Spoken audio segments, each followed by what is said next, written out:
En direct de Mulhouse, en direct du Musée national de l'automobile, collection Schlumpf, le plus beau musée de l'automobile du monde, ce soir pour la sacrée soirée numéro 249. 500 voitures que je vous fais découvrir, des Rolls, des Ferrari, des Gordini, des Jaguars, 150 Bugatti. Il y en a 1500 dans le monde. Bonsoir, 10% de la collection Bugatti se trouve ici. Et vous connaissez mon camarade que je vous présenterai dans un petit instant. Bonsoir. Cette voiture, il y en a eu 3 construites à travers le monde. Une voiture qui pèse 3 tonnes, qui va à 200 km/h. C'est la Bugatti Royale, la voiture personnelle d'Ettore Bugatti, qui ouvre cette 249e sacrée soirée en direct de Mulhouse.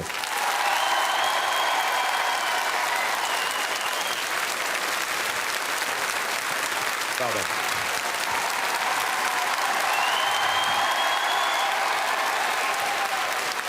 Michel Leb.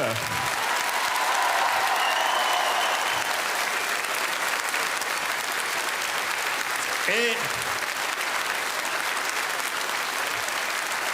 merci, merci chauffeur. Magnifique. Regardez-la partir.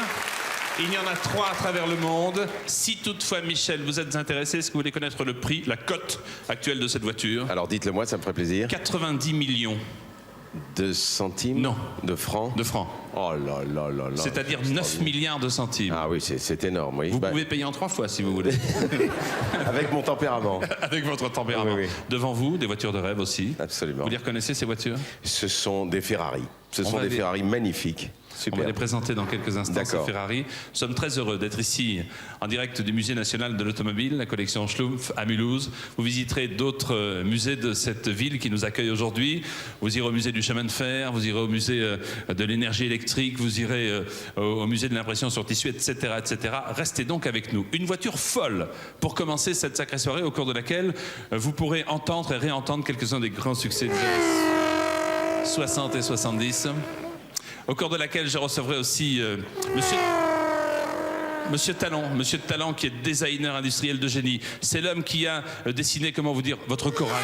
Non, le train, le corail. C'est l'homme qui a dessiné le TGV Atlantique. C'est l'homme qui a dessiné la téléviseur sur laquelle peut-être vous regardez encore Sacrée Soirée. Nous serons un petit peu plus sérieux puisque Zlata sera là. Et nous parlerons de Sarajevo. Mais maintenant, tout de suite, une voiture qui s'appelle... Alors j'ai noté parce que c'est assez intéressant. Oui, elle s'appelle regarde tes petites fiches. La Baleine. Ah oui. La Baleine, c'est un monsieur un peu fou, faut bien le reconnaître. Jonas. Moi, non, pas du tout. Mais non dénué de talent, qui s'appelle Paul Arzins, qui, à partir d'un châssis Buick, a créé cette baleine. C'est un artiste peintre. Il voulait une voiture confortable pour pouvoir mettre ses toiles, etc. Et regarder ce que ça donne. Et dans cette baleine, c'est Jérôme qui chante la première chanson de cette sacrée soirée ici à Mulhouse. Kiss Me, c'est Jérôme et la baleine. Ah, ok.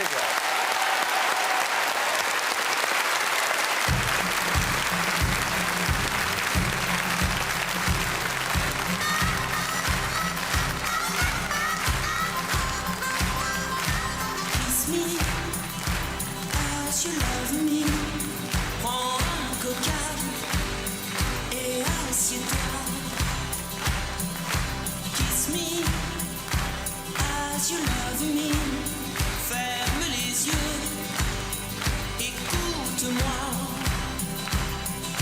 Ce soir, si tu le veux, dans un grand lit, nous serons mieux.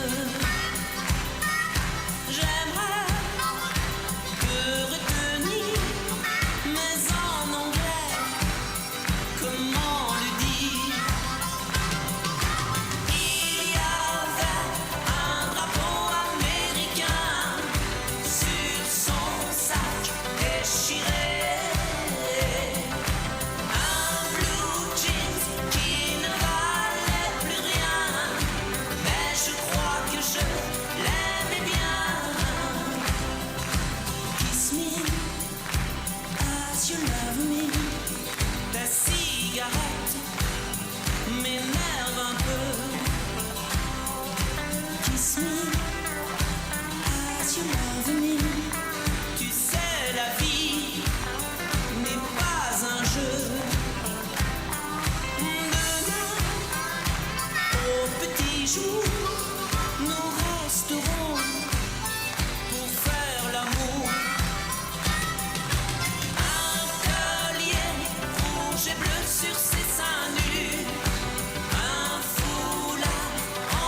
sur l'avenue.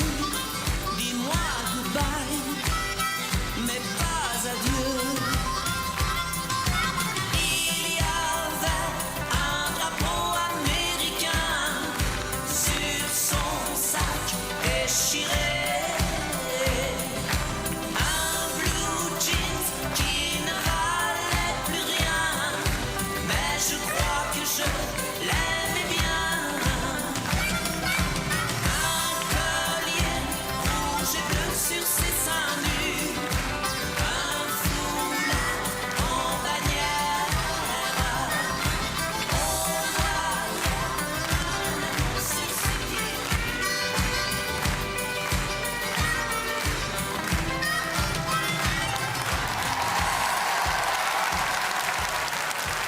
C'est Jérôme et la baleine.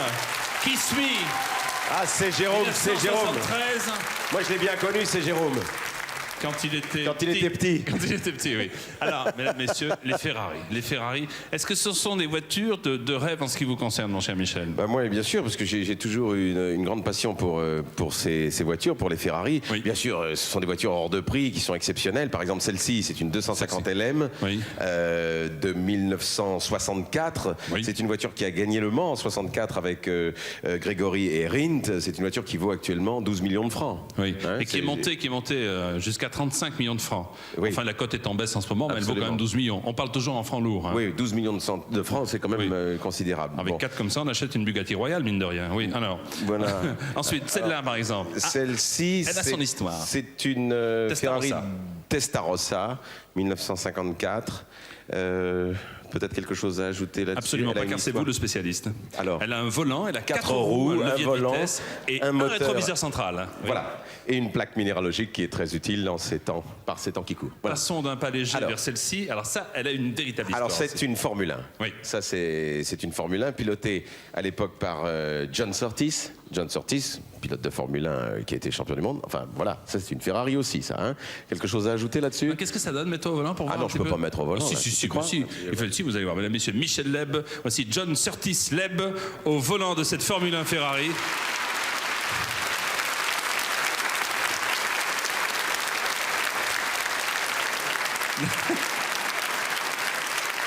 C'est Jérôme aurait pu. Oui, c'est ça, c'est Jérôme ou Philippe Bouvard, aucun problème. Oui. Moi, là, tu vois, je suis assis, je peux pas piloter cette voiture, c'est absolument impossible. Il D'ailleurs, faudra, en général, aussi, faudra aussi changer de pantalon parce que l'accro n'ira pas bien avec le rouge de la voiture. Oui, c'est ça. Enfin, ça, c'est pas grave. Et Hein. puis, enfin, c'est impressionnant. Hein. Si on regardait quelques images de cet homme, de cet inventeur de génie qui s'appelle Enzo Ferrari. Allez. Alors, regardez, Ferrari, l'histoire d'un mythe, l'histoire d'une marque. Le voici. Alors, Enzo Ferrari est né en 1898. Il était d'abord, il travaillait d'abord pour Alfa Romeo, ce que tout le monde ne sait pas. Il a été pendant très très longtemps metteur au point chez Alfa Romeo. C'est en 48 qu'est née la marque Ferrari. C'est ça. Et il a quitté donc Alfa Romeo pour faire ses propres voitures. Voilà, là c'est l'époque où il quitte, où il va bientôt quitter Alfa Romeo pour créer sa propre écurie. À quelques courses mythiques, elles aussi, qui ont porté haut et loin le renom de la marque. On voit ici Monte Carlo, on reconnaît. C'est ça, c'est en 55 je pense. Si je ne dis pas de bêtises, c'est en 55 que le prince régnier remet la coupe au vainqueur. Là, je pense que c'est Fangio. Voilà, c'est Juan Emanuel Fangio qui pilotait Ferrari, qui a été 8 fois ou 5 fois champion du monde, mais pas à chaque fois sur Ferrari. Là, ce sont les 24 heures du Mans. On a reconnu le départ traditionnel Voilà. des 24 heures du Mans. Et on va voir une image terrible. Et c'est Graham Hill, le père de Damon Hill, qui gagnait l'épreuve à cette époque. Là, voici Niki Lauda, qui a eu un terrible accident, on va le voir dans quelques instants, à Hockenheim. Un accident Regardez, absolument incroyable. Il en est sorti vivant. Il en est avec sorti des- vivant et il a remporté le championnat du monde d'ailleurs l'année suivante avec au de graves Japon. blessures. Voilà. Et puis on va voir que même des personnalités auxquelles on ne s'attend pas roulent à bord de Ferrari, mon cher Michel. Oui. voilà, c'est la période, là, je crois, où Enzo Ferrari passe la main. Et voici donc les 348 actuels, les Testarossa qu'on voit là. On va voir quelques GTO dans quelques secondes, je pense. Voilà, qui sont des voitures qui sont montées jusqu'à 90 millions de francs également. Et là, le pape est venu bénir, après la mort de Enzo Ferrari, la Scuderia à Modène. Voilà, maintenant, Enzo Ferrari. Voilà.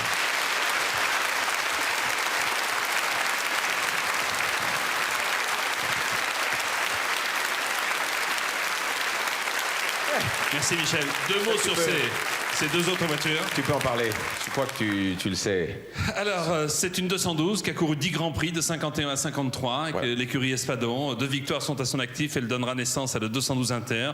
Voiture de clientèle beaucoup plus civilisée, mais là on voit bien que c'est une voiture de sport. Attention, celle-ci a été pilotée par Fangio. Par Fangio, voilà. voilà. Et il a été champion du monde avec cette voiture. Et puis celle-là, à côté.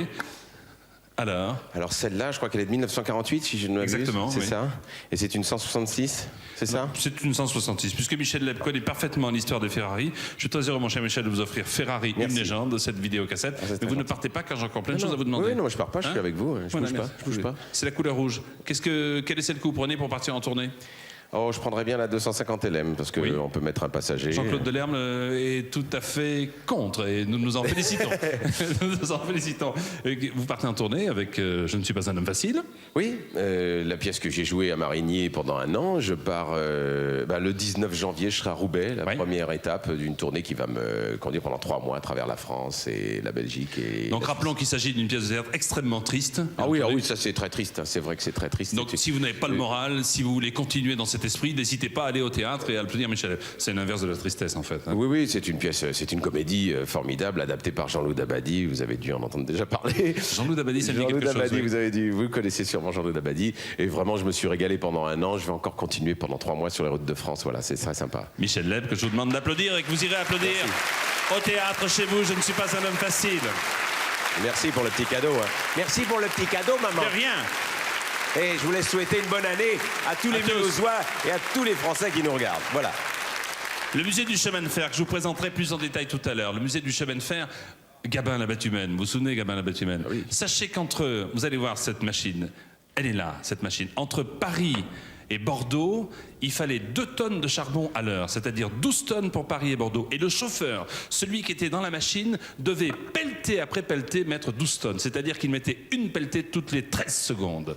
Et ça, on ne se rend pas compte du travail exceptionnel que faisaient tous les cheminots et que les cheminots continuent à faire. Et j'aimerais en profiter pour saluer les cheminots qui nous regardent et ceux qui ont réhabilité tous ces trains superbes que je vous présenterai et toutes ces locomotives du musée du chemin de fer à Toulouse. Et sur place, au musée du chemin de fer, à bord de ce train un petit peu exceptionnel, une chanson que vous connaissez, une chanson qui date de 1975. Vous vous souvenez de Bonnet M? Ah oui, très très bien. Alors en voiture, écartez-vous du quai, attention à départ. Voici Daddy Cool Bonnet M.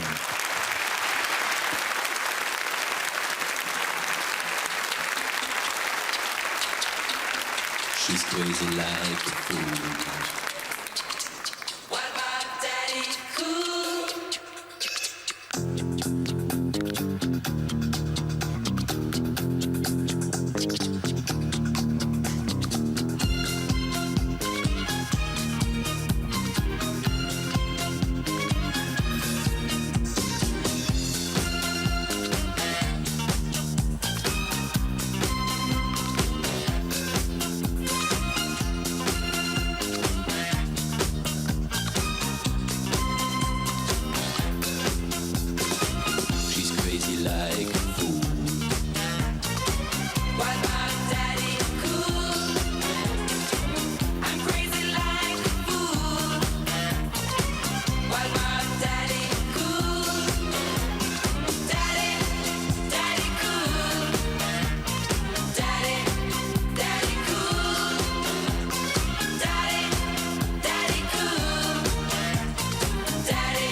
she believes in me.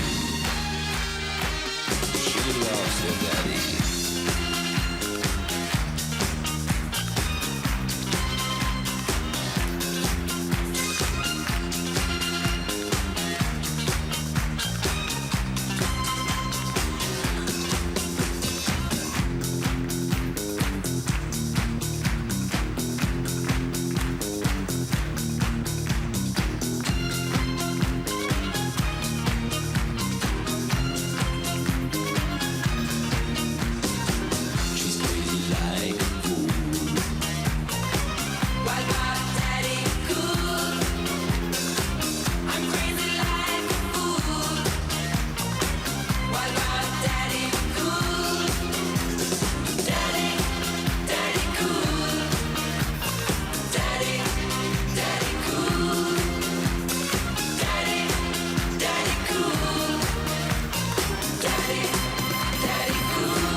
Au musée du chemin de fer, Daddy Cool, Bonnet M.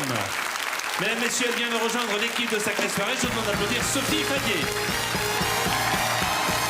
À bord d'une Ford A.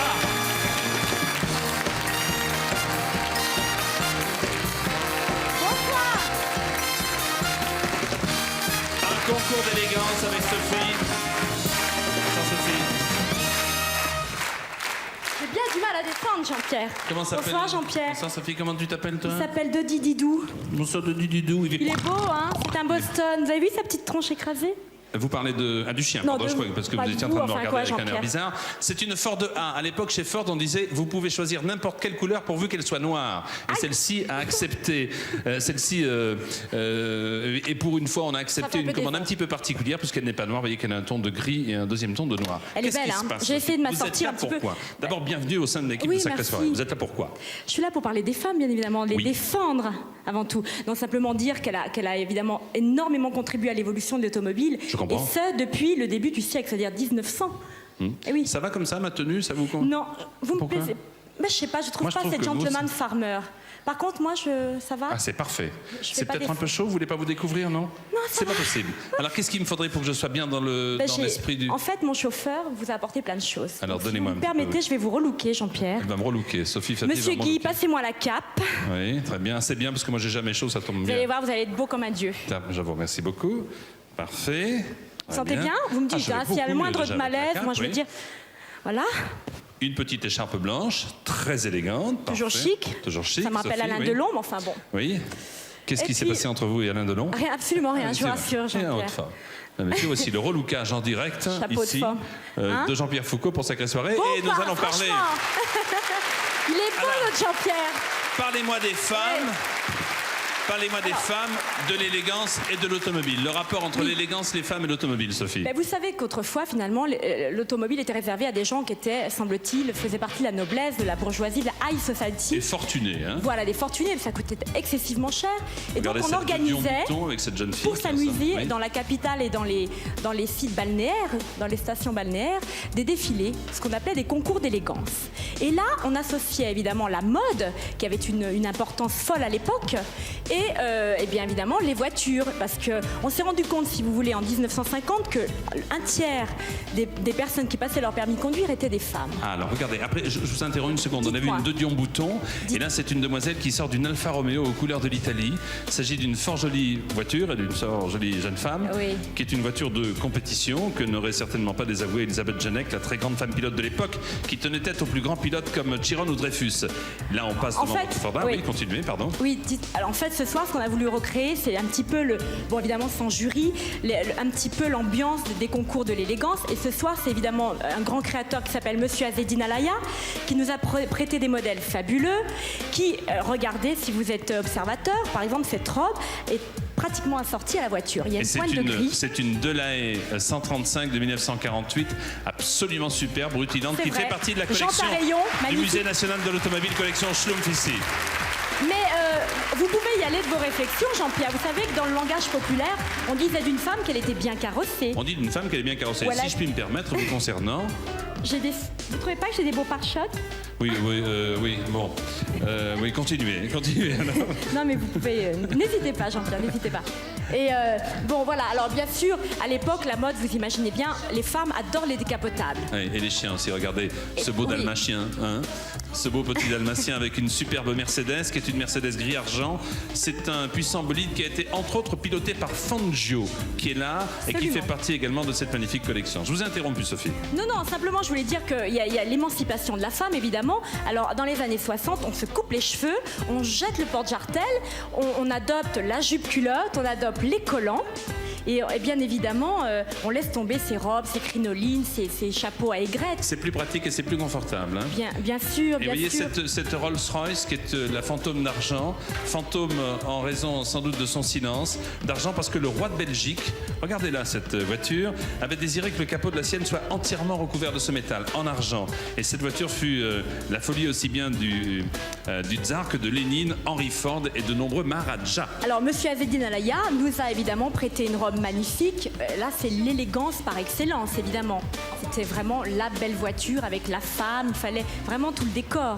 Chère Sophie, je voulais vous remercier de nous avoir présenté des femmes absolument charmantes et les voitures vrai. superbes issues de ce musée. Vous vouliez ajouter quelque Oui, chose? je voudrais ajouter qu'il y a un salon Oui. cabriolet qui va se dérouler à Paris, porte de Versailles, du 25 au 27 mars prochain. Et allez-y très nombreux parce qu'ils vont aussi faire un concours de l'élégance. Donc il faut y aller très nombreux, ça va être superbe, et évidemment associé à de jeunes créateurs, à de Nous jeunes sommes talents. en 1970, Sophie Favier, bien entendu. Oui. Vous n'étiez pas née en 1970. Il avait eu quelques années auparavant des tubes comme Petit Gonzalez, etc.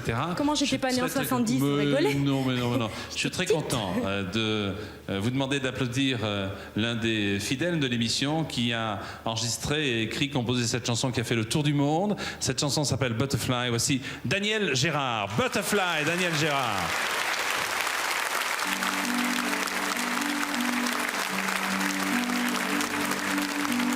Tu me dis, loin des yeux, loin du cœur. Tu me dis qu'on oublie le meilleur. Malgré les horizons, je sais qu'elle m'aime encore. Cette fille que j'avais surnommée Butterfly, my butterfly. Dans un mois, je reviendrai. Butterfly, my butterfly. Près de toi, je resterai. L'océan, c'est petit, tout petit. Pour deux cœurs où l'amour a grandi. Malgré ce que tu dis, tu vois qu'elle m'aime encore. Cette fille que j'avais enlacée. Butterfly, my butterfly. Dans un mois, je reviendrai. Butterfly, my butterfly.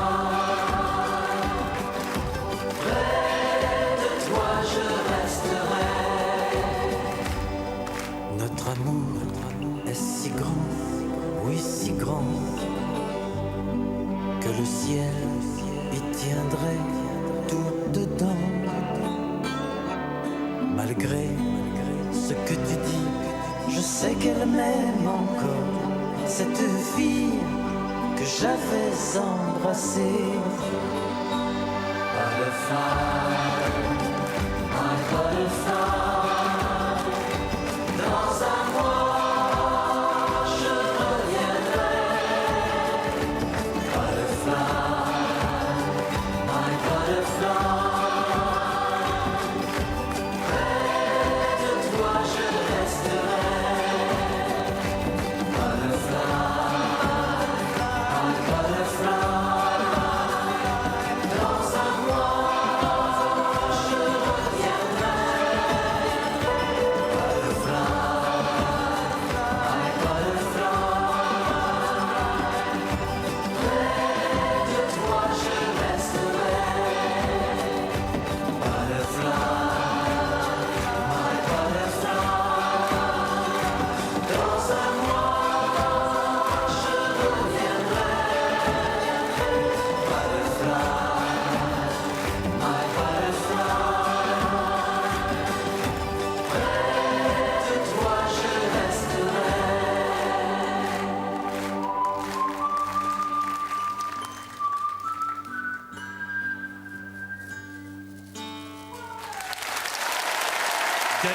Gérard, Butterfly, Daniel qui vient de réenregistrer sur un album magnifique tous ses plus grands succès, ses chansons. Regardez, ce musée national de l'automobile, la collection Schlumpf, 500 voitures, 500-600 voitures même, des nouvelles venues pratiquement tous les jours, 130 Bugatti, des Rolls, des Bentley, regardez ici des Mercedes exceptionnels que je vous montrerai tout à l'heure, un éclairage sublime imaginé par l'un des frères Schlumpf, tel l'éclairage du pont Alexandre III à Paris. Votre voiture, la voiture de tous les jours, la plupart de ces voitures sont des voitures européennes, il faut le souligner. Le rouge indique que nous sommes bien entendu devant les voitures dont nous avons parlé avec Michel Leb. Michel, que vous verrez samedi sur TF1 à l'occasion de son grand Leb Show. Et très vite, vous venez avec nous, parce que très vite, pendant 5 ou 6 minutes, nous allons être peut-être un petit peu plus sérieux. Nous allons être un petit peu plus sérieux.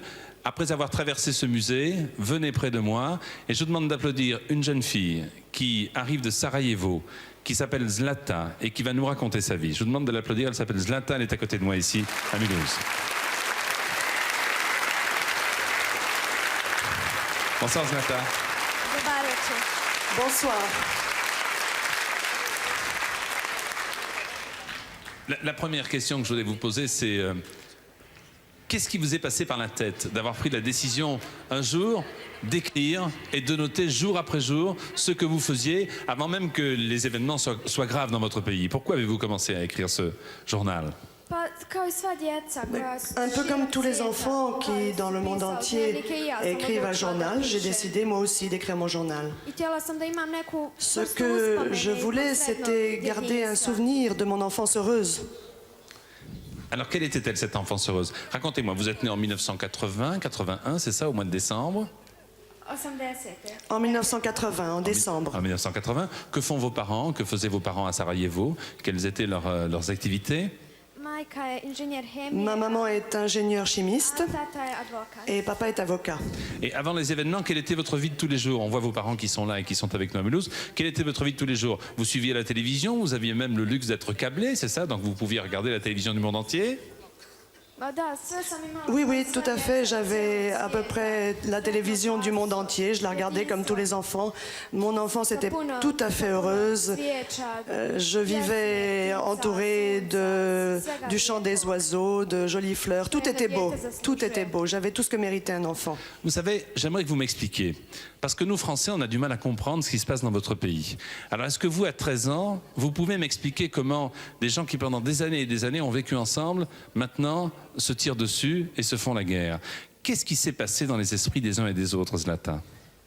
Écoutez, c'est difficile à expliquer. Moi, je ne le sais pas non plus. Je ne sais pas ce qui s'est passé. C'est difficile à expliquer. Tout ce que je sais, c'est que les enfants là-bas souffrent. Ils souffrent beaucoup. Cette guerre cette guerre va contre leur enfance. Oui. Vous-même, vous êtes musulman avec vos parents, c'est ça? Vous êtes croate? Nous sommes tous mélangés, nous sommes tous de familles très mélangées. À Sarajevo, il n'y a pas de famille qui soit l'un ou l'autre.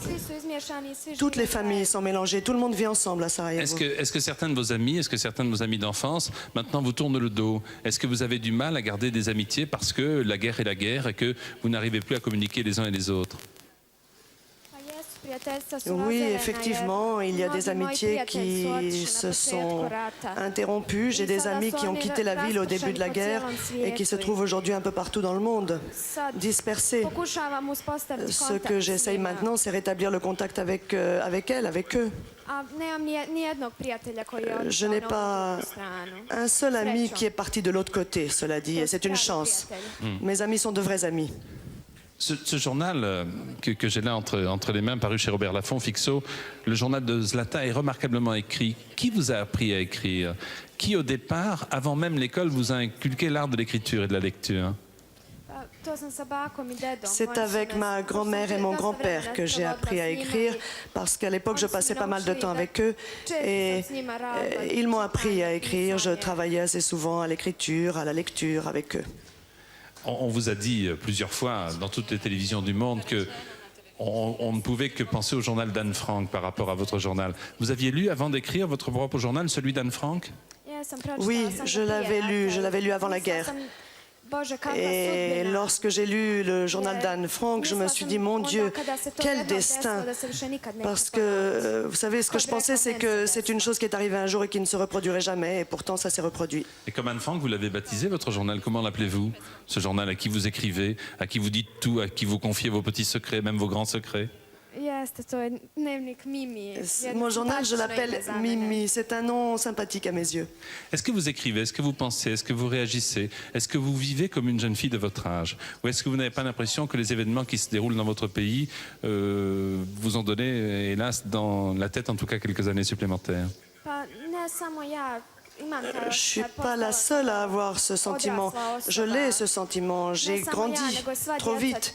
Mais je ne suis pas la seule. C'est le cas aussi de tous les enfants de Sarajevo et de tous les enfants de Bosnie. Et c'est un grand dommage, je dois dire, que les enfants aient perdu leur enfance et qu'ils soient devenus adultes trop rapidement. Pourquoi avez-vous décidé de partir et de quitter vos proches, de quitter Sarajevo pour venir en France?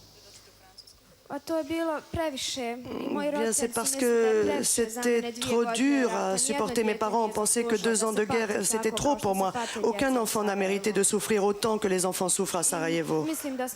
Et je pense qu'il fallait que l'on quitte la ville parce que vraiment pour moi c'était trop dur. On parle souvent de cette vie difficile à Sarajevo, mais on va toucher du doigt la vie de tous les jours. Regardez ces images qui ont été tournées alors que vous étiez sur place et vous allez comprendre, vous, Françaises et Français, vous, enfants de France et d'Europe qui nous regardez, que la vie n'est pas simple. C'est votre ville, n'est-ce pas, Zlata? Oui. Là, vous êtes chez vous? Oui, je suis à la maison, je joue du piano. Mon piano, je l'aime énormément. Et la vie de tous les jours, c'est ce qu'on voit? Ce sont les bombardements, ce sont les flammes, les militaires? C'est horrible, absolument horrible ce qui nous est arrivé à tous. Mais surtout pour les enfants, parce que les enfants sont vraiment ceux qui souffrent le plus. Ils n'ont aucune responsabilité.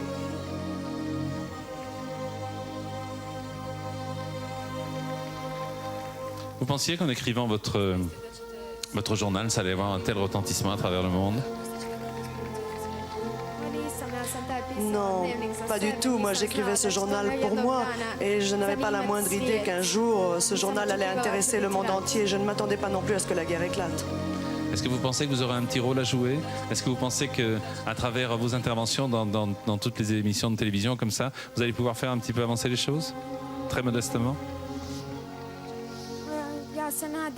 J'espère que les gens, lorsqu'ils entendront parler de ce qui se passe tous les jours là-bas, lorsqu'ils liront mon journal, se rendront compte à quel point il est difficile de vivre là-bas, surtout pour les enfants, et que ça leur inspirera de l'aide, ça les poussera à nous aider. Qui est Boba? Boba, c'est une jeune fille qui a été le contact entre moi et les gens qui m'ont permis de venir ici. Elle m'a beaucoup aidé. Et Boba est restée à Sarajevo? Oui, elle est toujours à Sarajevo. C'est dommage parce que c'est une jeune fille très intelligente. Il y a beaucoup de gens très doués à Sarajevo, très intelligents. L'intelligentsia de Sarajevo est là-bas et pourrie sur place. Il est possible de téléphoner? Non, c'est compliqué d'appeler Sarajevo par téléphone? Oui. On ne peut pas, par les liaisons normales, obtenir Sarajevo. On ne peut le faire que par une liaison satellite. Et de toute façon, c'est très compliqué. Vous voulez qu'on dise bonsoir à Boba ce soir? J'aimerais bien. Alors attendez, regardez. En principe, si tout se passe bien, Boba est là, en direct depuis Sarajevo, depuis Télé Sarajevo, avec l'équipe de TF1 qui est sur place. Elle vous regarde. Bonsoir Boba. Bonsoir Boba. Bonsoir. Vous écoutiez notre conversation depuis quelques minutes avec Zlata? Oui, j'ai écouté tout. Je suis ravie d'être de nouveau avec Zlata parce que je suis très contente que Zlata est en France, qu'elle est sortie de la ville. Vous pensez que c'était nécessaire qu'elle parte et qu'elle laisse ces 13 ans de jeune fille, d'adolescente pour se diriger vers une autre vie?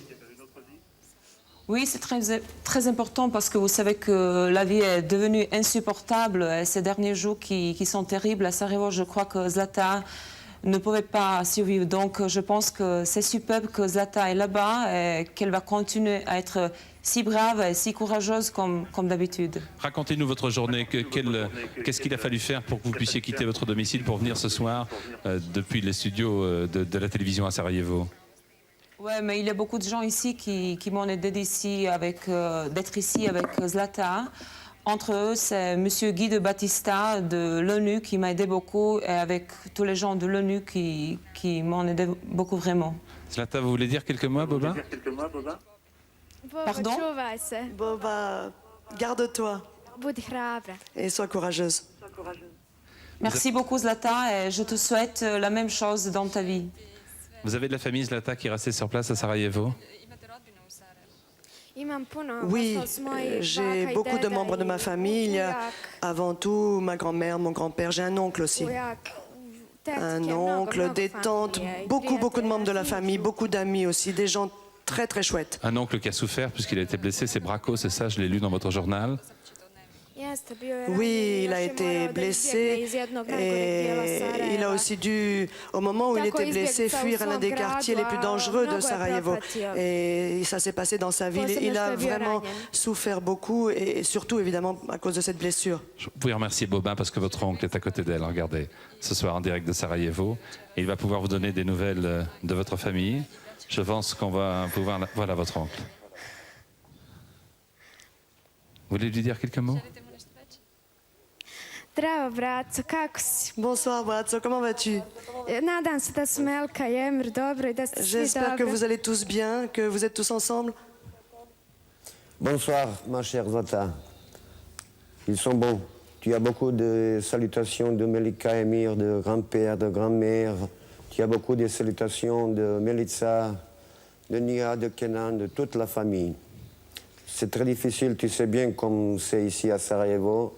C'est très difficile de parler d'ici, le Sarajevo, qui est vraiment en enfer. Les derniers jours, il y avait beaucoup de morts, des blessés, tu sais tout bien ça, mais quand même, je suis très, très heureux de parler avec toi et que tu as maintenant une vie normale. Monsieur, nous sommes au tout début de l'année 1994. J'imagine le vœu que vous aimeriez émettre pour cette nouvelle année. Quel est-il? Pardon? Quel est le vœu que vous aimeriez émettre à l'occasion de cette nouvelle année, monsieur? Je n'ai pas bien compris parce que je suis... Boba va vous aider un petit peu. Il est d'usage de présenter des vœux. Votre vœu le plus cher, c'est le retour à la paix chez vous, je suppose. C'est la seule vœu du mois que ça sera la paix ici à Bosnie. Et j'ai envie aussi que tous les enfants de tout le monde vivent une vie normale, mais pas comme ici à Sarajevo. Et je vais dire aussi à ma sœur et Zlata et mon beau-frère que j'ai reçu la lettre hier de M. Christian Lecomte qui vous dit beaucoup de salutations aussi. Et qu'est-ce que je peux encore dire? Je suis très heureux que Zlata est là maintenant une vie normale. Monsieur, vous envisagez à votre tour, avec Boba, avec votre famille, de quitter Sarajevo pour venir en France ou vous préférez rester sur place? Je préférais vivre en France, avec ma Zlata, ma sœur, avec mon père, mes enfants aussi, avec toute la famille. Soyez le bienvenu. Zlata, tu veux en profiter, tu es très ému, je vois, ainsi que tes parents. En profiter puisque la liaison est bonne avec Sarajevo pour dire quelques mots à ton oncle? Je ne sais vraiment plus quoi dire, je suis terriblement émue là à l'instant. C'est fantastique ce que vous avez fait pour nous, vraiment merci beaucoup de tout ce que vous avez rendu possible ce soir, merci. Merci Zlata d'avoir éclairé, grâce à ton journal, cette situation terrible à Sarajevo. Et en effet, j'espère de tout cœur que très très vite, ensemble, vous puissiez vous retrouver en France ou dans votre pays en paix.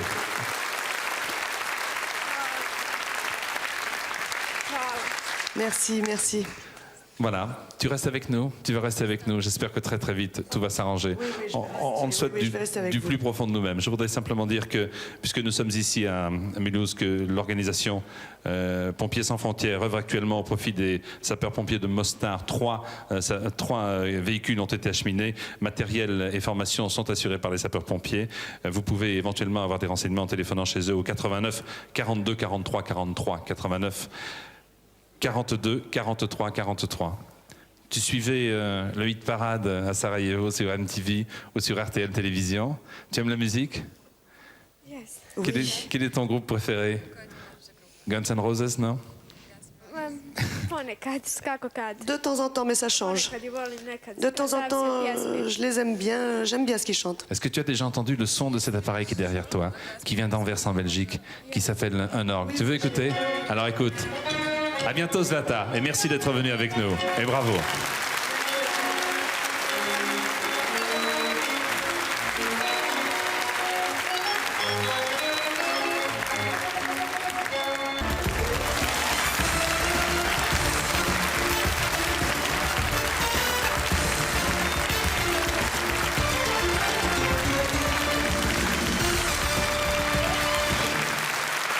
Mulhouse.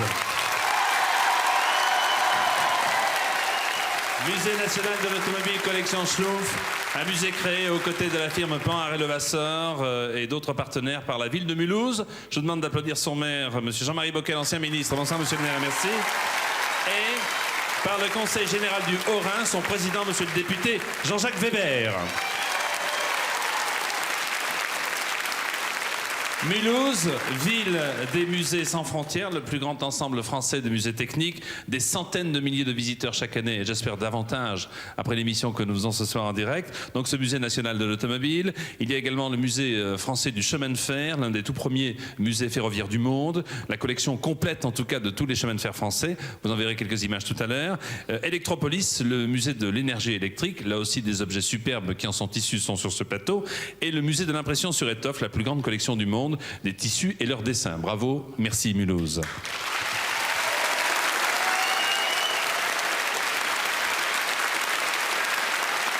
1974, ils arboraient tous une casquette façon Gavroche, mais à leur taille, ce qui n'est pas le cas de celle que j'ai. Leur compile, ou leur compilation, comme l'on dit, est maintenant disque d'or. Vous allez avec eux rechanter cet immense succès Sugar Baby Love. Voici les Rubettes. Les Rubettes.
advice. If you love someone, don't think twice. Love you, baby, love. Sugar, baby, love. Love her anyway. Love her every day.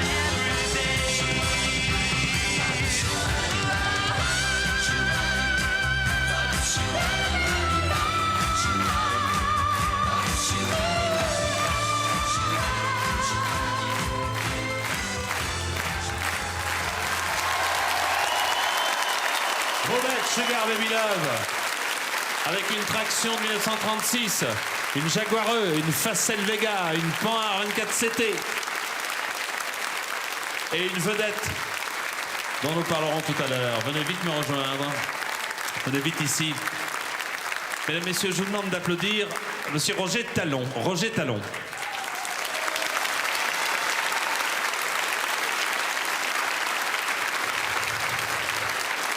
Bonsoir, monsieur.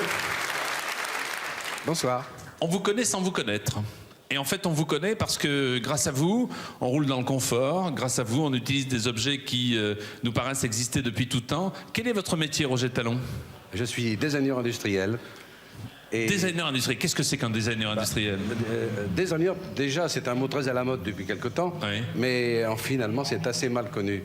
Je crois que le plus simple serait de dire concepteur pour l'industrie. C'est-à-dire pour l'industrie, avec des moyens industriels. Dessiner des objets produits industriellement. Alors, par exemple, quels sont les objets que vous avez dessinés et que nous connaissons tous parfaitement?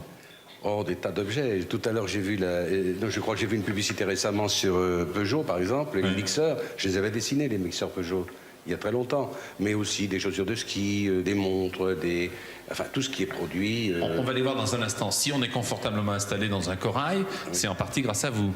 Aussi. Si le TGV Atlantique est un TGV extrêmement confortable, s'il va vite, s'il est bien dessiné, c'est en partie grâce à vous. Surtout confortable. Ouais. Il va vite à cause de ses moteurs qui sont rapides et très performants. Comment devient-on designer? Comment naissent les idées? Comment naît le confort dans l'esprit de quelqu'un comme vous? J'avais des dispositions peut-être, mais aujourd'hui il y a des écoles. Et en France notamment, il y a 4 ou 5 écoles très importantes qui forment des futurs designers. Alors vous dites que par exemple pour fabriquer un siège, parce que quand on est assis dans un train, dans le corail ou dans le TGV, l'important c'est d'être bien assis, confortablement, en sachant que le train va à une vitesse, exerce une poussée, et qu'il faut que tout soit solide, y compris notre colonne vertébrale qui a besoin d'être ménagée. Combien de temps faut-il pour dessiner un siège et un fauteuil? Facilement 3 ans. Comment ça? Expliquez-moi comment. 3 ans. Comment faut-il? D'abord des tracés, des calculs, et puis par la suite des prototypes et des corrections de prototypes, et finalement la mise en service. Donc on dessine tout, aussi bien un siège qu'une montre, qu'un téléviseur, qu'un nom que l'on invente et qui devient un nom du vocabulaire courant. Je pense au Minitel. Le Minitel, c'est vous? Oui. Oui, c'est à la suite d'une demande des télécommunications qui voulait ce qui s'est appelé par la suite le Minitel soit bien accepté par le public, et il s'appelait à l'époque annuaire électronique. Alors vous, ça vous faisait peur, annuaire électronique? Pourquoi ça vous faisait peur? Pas moi, mais la plupart des gens, oui. Ouais. Bah oui, parce que ça ressemble pas du tout à un annuaire, ça, il faut le dire. Ouais. On ne peut pas monter dessus, par exemple, pour attraper les confitures. Ça, c'est évident. Et donc vous l'avez appelé Minitel? Oui, parce que paradoxalement, tout le monde le trouvait très gros. Et alors, finalement, c'est un petit téléviseur. Personne n'ose dire aujourd'hui, mon Minitel est trop gros. Personne? Personne. On peut regarder quelques images et vous allez les commenter, ces images, regardez. Et on va voir ce dont vous êtes le père et le créateur. D'abord, ce train. Ah oui, c'est le corail. Ça a été la première révolution à la SNCF, faire des trains d'un type nouveau, assez homogène, qui préfigurait en fait le TGV de l'avenir. Ça, c'est le premier TGV dessiné en 67, la première maquette. Ça, bien sûr, c'est le TGV Atlantique, on le reconnaît, à sa livrée. Qu'est-ce qu'il est différent par rapport à l'Orange, le TGV Sud-Est? Il est d'abord très différent à l'intérieur, mais aussi techniquement, il est de la deuxième génération, c'est-à-dire les TGV avec énormément d'électronique. Ça, c'est l'avenir. C'est le gros porteur, c'est le futur TGV qui fera 2 tiers de place en plus avec un confort accru. Et ça, c'est des projets d'avenir. C'est le TGV américain du Texas. Ici, la JAPI, c'est vous aussi, ce siège? Oui, ce siège aussi, découvert, des verres, une chaîne Hi-Fi, un téléphone, une montre LIP et des escaliers. Et les fameux escaliers. pour parler...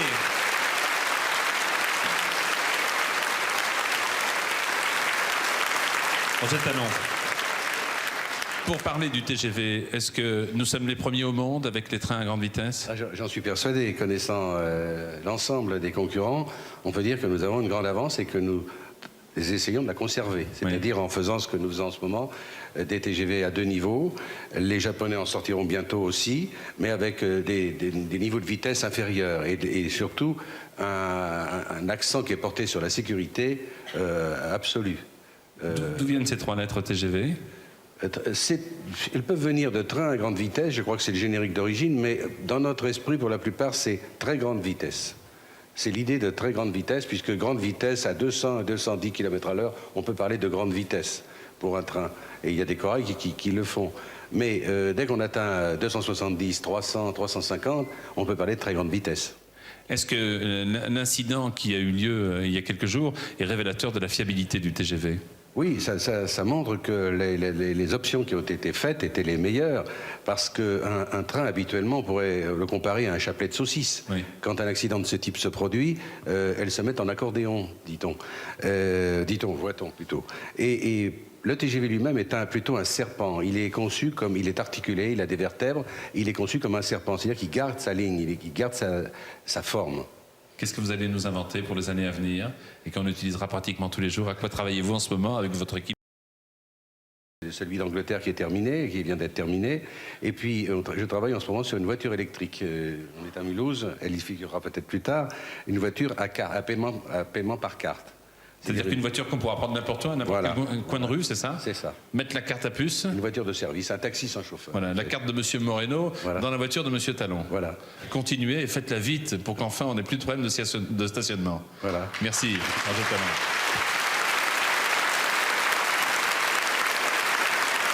On ira dans un instant voir l'une de vos créations avec Nathalie Simon, ce téléviseur qui était avant-gardiste pour l'époque. Il date de quelle année? Il date des années, je crois, c'est 67. Ouais. Et c'est vrai qu'à l'époque, il a beaucoup marqué le marché du téléviseur, puisqu'il ne ressemblait à aucun autre.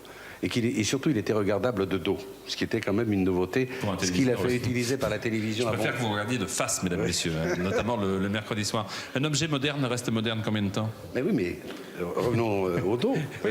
Comme moniteur sur un plateau, il était regardable. Il était regardable. Voilà. Alors combien de temps? Un objet moderne reste moderne combien de temps? Question imbécile, mais enfin bon. Non, il y a des objets qui restent modernes très longtemps et d'autres qui sont obsolètes rapidement, ça dépend, si on peut prendre des exemples, mais je crois que le TGV restera moderne, disons, un certain temps, alors que certains gadgets qui sont produits actuellement ne passeront pas l'été, hein. C'est évident, ni l'hiver. Merci Roger Talon.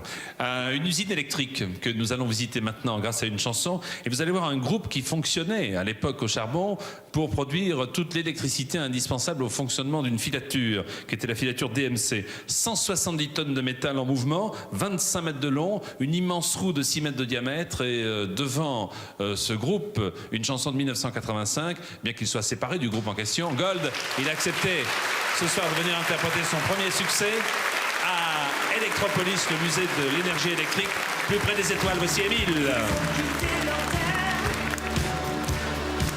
Leur chant de fleurs et leur livre sacré, traverser les rizières jusqu'au grand fleuve salé, sans un mot, sans un cri, ils ont fermé leur visage de miel, les yeux mouillés de pluie, les mains tendues vers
Electropolis.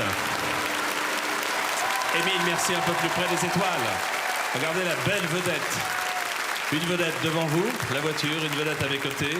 Nathalie Simon, bonsoir Nathalie. Bonsoir Jean-Pierre. Nathalie, avant de faire le tour de votre appartement, car nous sommes chez Nathalie Simon, soyez très attentifs à Sacrée Soirée, car à partir du 19 janvier, nous vous réservons une surprise supplémentaire avec le jeu de la date de naissance. En effet, vous pourrez vous partager 50 000 francs en plus, offert par Télé Loisirs, en reconstituant votre date de naissance à partir des 6 chiffres qui composent la date tirée au sort par Laurent. C'est-à-dire que si une date de naissance sort, si ça n'est pas la vôtre, mais si avec les 6 chiffres, vous arrivez à reconstituer la vôtre, eh bien avec Télé Loisirs, vous pourrez gagner 50 000 francs supplémentaires. Pour participer au tirage au sort, c'est très simple. Reportez-vous au magazine en question et vous découpez le bulletin de participation ou vous le recopiez sur papier libre.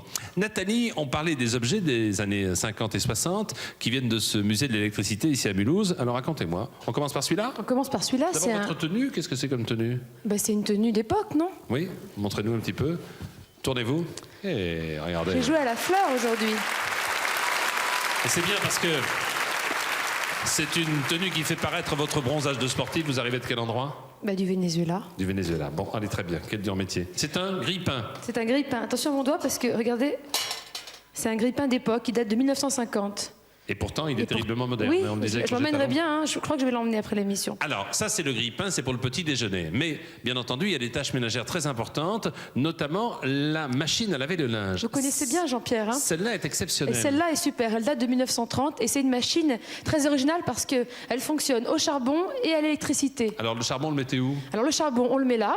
On enfourne le charbon. C'était pour chauffer l'eau, je suppose. C'était pour chauffer l'eau. Et l'électricité fait tourner le tambour.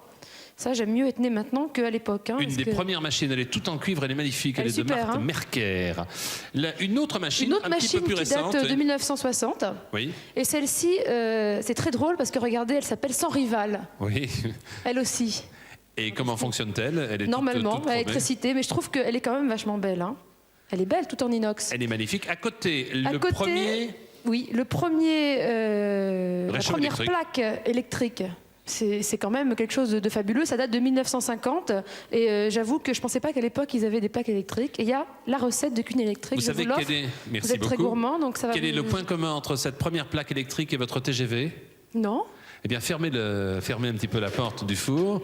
Voilà, faites attention de ne pas vous brûler. Regardez, Alstom, Alsacienne Thomson, comme le TGV. C'est exactement de la même maison. Ça grille très vite. Et ça grille très vite, oui. À côté pour avoir des nouvelles fraîches. Eh bien, pour avoir de nouvelles fraîches, c'est un réfrigérateur qui fait en même temps radio. Ça date de 1953. Ça, c'est un petit peu passé de mode, hein ? Vous croyez ? Oui, parce que maintenant, disons que moi, maintenant, on a le réfrigérateur et la radio. Quand j'ouvre le frigo, c'est pas pour écouter la radio. Qu'est-ce qui se passe ? Attendez, à votre avis, mesdames, messieurs, devinez, qu'est-ce que c'est que cet objet blanc ? Essayez de dire un petit peu parmi le public qui se trouve là à Mulhouse. Un téléphone ? Non, allez, non, merci. Une réfrigérateur, tout à fait, bien sûr. Car c'est un réfrigérateur, des premiers réfrigérateurs qui date de 1930. 1930. Il était c'est pas le premier, hein, c'est pas le premier parce que les premiers réfrigérateurs dataient de 1900 à peu près. Dès qu'on a su maîtriser l'électricité, on a cherché à conserver, c'est bien évident. Ensuite, on continue. Vous voulez qu'on regarde quelques publicités ? Ah oui, j'aimerais bien, elles sont chouettes. Vous allez voir. En 1950, 1960, comment au cinéma, pas à la télévision qui n'était pas là encore tous les soirs, on vantait les mérites et les qualités de certains produits. On va tout de suite commencer justement par le réfrigérateur. Regardez et souvenez-vous. Mardi, mercredi, jeudi, vendredi, samedi, dimanche. Que de temps perdu pour toutes ces courses. Mais si vous aviez un réfrigérateur, un seul marché, mardi, mercredi, jeudi, vendredi, samedi, dimanche et lundi. Un réfrigérateur fait gagner du temps. J'ai une deuxième chaîne. Il est arrivé. Où est-il? Il est là, le téléviseur Radiola. Il est là, chez vous, bien sûr équipé deuxième chaîne. Comme tous les téléviseurs Radiola. Il est là, avec son grand écran de 59 cm. Et si vous manquez de place, le plein écran 48 cm. Ici, deuxième chaîne. Qui dit télé, dit Radiola. Radiola, Radiola, Radiola. Ah oui, monsieur, il n'est jamais plaisant de se raser, n'est-ce pas? Surtout le jour où l'on se marie. Plus on se dépêche, et moins ça va. Mais votre épouse est charmante, monsieur, tellement heureuse. Ah, c'est une bien belle journée. Mais... Oh, mais qu'est-ce que c'est? Le charme est-il rompu? Peut-être, mais pas pour longtemps. Car le confort moderne ne tarde pas à entrer lui aussi dans le logis du célibataire. Grâce au prodige de la technique, le rasoir Braun supprime en un instant la barbe la plus rebelle. Et oui, le rasoir Braun rend la peau douce. Plaisir pour soi, plaisir pour les autres. Grâce à la fée électricité, grâce à Electropolis ici à Mulhouse, le musée de l'énergie électrique avec... Est-ce que vous utilisez le même rasoir? J'utilise absolument le même rasoir. Regardez, si c'est doux, il n'a pas changé. Oui. Il fait pas très chaud. Qu'est-ce que vous me conseillez? Ah ben voilà, je vous conseille ça. C'est un chauffage d'appoint. Vous le mettez sur le pied. Oui. Et ça chauffe les pieds. Et ça vous chauffe les pieds. C'est 1950. 1950. Je dis pas que c'est bon pour la circulation, mais bon. 1965, est-ce qu'on pouvait écouter les disques de Franck Alamo, par exemple? Absolument. On pouvait écouter grâce à ce Topaz. Tepaz, c'est l'électrophone Tepaz. Vous Oui, êtes beaucoup trop née. jeune pour avoir connu Désolée, l'électrophone Tepaz. c'est votre année de naissance, non, Jean-Pierre? 64, oui, moi. Oui. Voilà. Et à côté, donc À un côté, téléviseur. une télé de 1949. C'est quand même... ça date, hein. Ouais, il n'y avait Je suis qu'une pas sûre chaîne. qu'elle marche, hein. Et il y avait très très peu, en Il y tout avait cas, de qu'une chaîne, possesseurs c'est de vrai. téléviseurs. Je crois qu'au Mais départ, c'était la ils étaient, une, déjà. Ils étaient moins d'un millier. Autre chose encore. Alors, le téléviseur de Roger Talon qui est là, bien entendu, et, Et qu'on vous derrière- présente, c'est le fameux télé à verre. Et derrière, C'est un instrument tout à fait étonnant. C'est un Copton. un Scopitone, c'est ça, oui. Un Scopiton. Mais oui, elle est trop jeune, elle ne sait Scopton. pas tout ça. Elle le prononce à l'américaine, elle le prononce à l'anglaise, alors qu'on dit un Scoopitone Un aussi bien Scoopitone. à Mulhouse qu'à Marseille. Avant de faire d'accord. fonctionner ce Scoopitone, parce qu'est-ce qu'il fonctionne d'abord? Bien sûr qu'il fonctionne. Alors, avant de le faire fonctionner, moi, je vais vous montrer un petit gadget des années 93-94. Comme le disait Roger Talon, est-ce que ça va durer? On ne sait pas. Regardez, c'est le pins que je porte à mon revers. Et c'est un pins parlant. Et c'est le premier pins qui chante. Attention, il va chanter. Attention. Bon, ben c'est comme ça. Hein. Il est C'est plus vrai que 36 nature, hein. 3615 code TF1. Si vous voulez enrichir votre collection des pins parlants. Essayez de le faire fonctionner au Scoopitone pour voir s'il marche. Alors j'y vais. En imaginant que nous soyons en Qu'est-ce que vous voulez 1964. Ce qui ferait plaisir, c'est une chanson que tout le monde chantait. Vous vous souvenez de Biche ma biche? Biche ma biche. Appuyez pour voir Je si ça trouve. fonctionne. Et on va voir si on voit le film de Franck Le Alamo. voilà. 1964, Franck Alamo, Biche ma biche. C'est parti.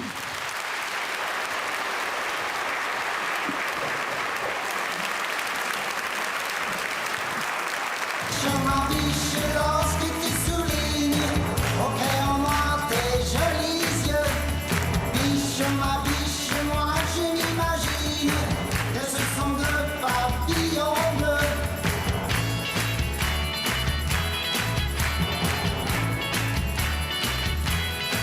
Tenant une main ta petite glace ronde, tu plisses ton front enfantin et de lait le plus sérieux du monde. Tu dessines en un tour de main un œil de biche, oh ma biche, lorsque tu soulignes au crayon noir tes jolis yeux. Biche, oh ma biche, moi je m'imagine que ce sont deux papillons bleus.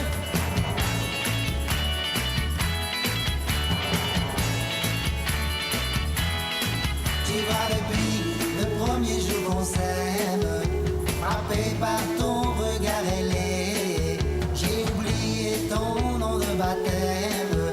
Tout de suite je t'ai appelé ma douce biche, oh ma biche, lorsque tu soulignes au crayon noir tes jolis yeux. Biche, oh ma biche, moi je m'imagine que ce sont deux papillons bleus.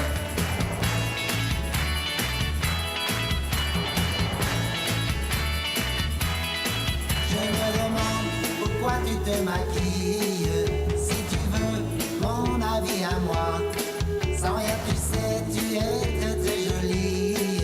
Je ne vois vraiment pas pourquoi tu triches, oh ma biche, je t'en prie de grâce. Laisse tes yeux sans rien autour. Pour moi ma biche, quoi que tu le fasses, tes yeux sont les yeux de l'amour. Tes yeux sont les yeux de l'amour. Tes yeux sont les yeux de l'amour. Tes yeux sont les yeux de l'amour.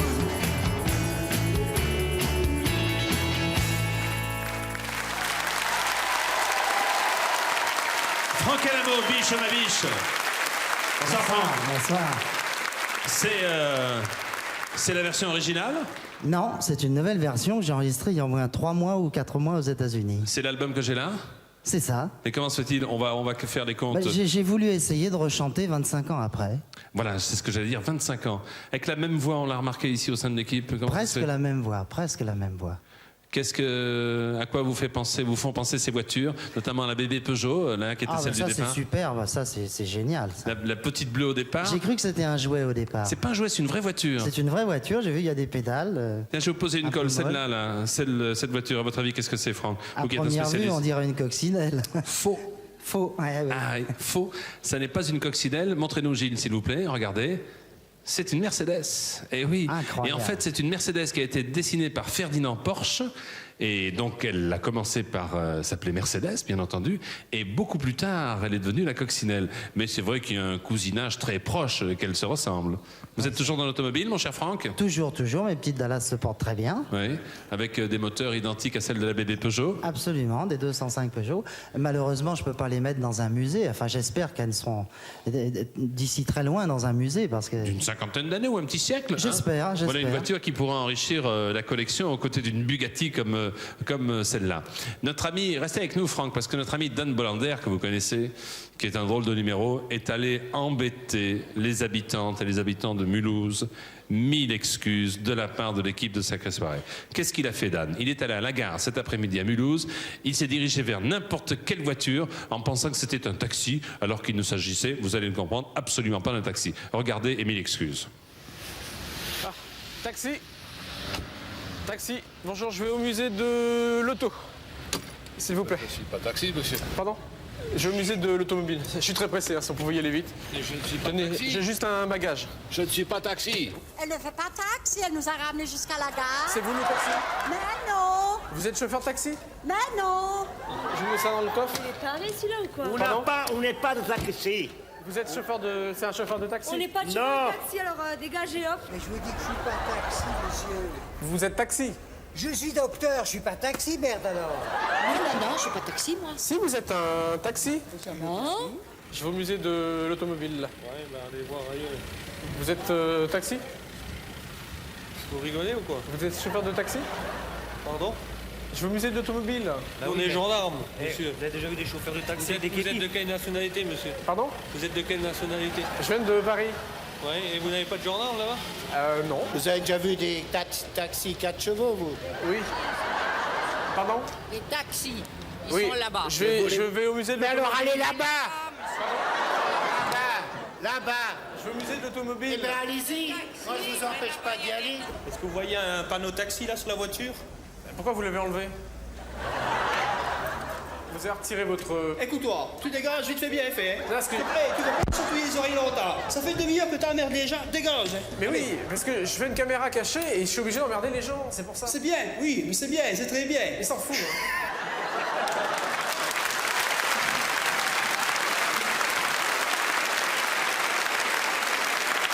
Ah là là. 1000 excuses. 1000 excuses auprès de vous, habitants de Mulhouse, qui avez été presque patients. Presque patient, mon cher Dan. Je ne sais pas si vous l'avez remarqué, si vous avez regardé avec attention la séquence avec la maréchaussée, avec la gendarmerie.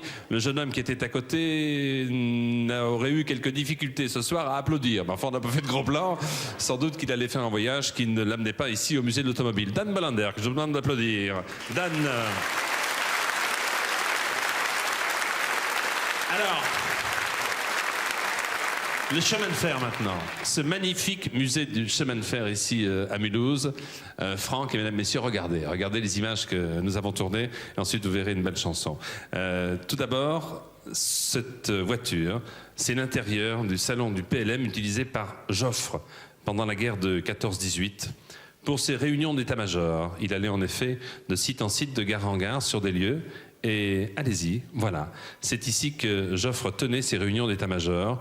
Regardez une voiture superbe en teck et merisier et que vous visitez, et que vous pourrez visiter si vous allez au musée du chemin de fer ici à Mulhouse, qui est assez proche de celui de l'automobile. Une autre voiture très différente, vous allez le voir, grâce à cette lettre qui se trouve sur la porte. Regardez, facilement reconnaissable. C'est la voiture des aides de camp du train impérial, Napoléon III.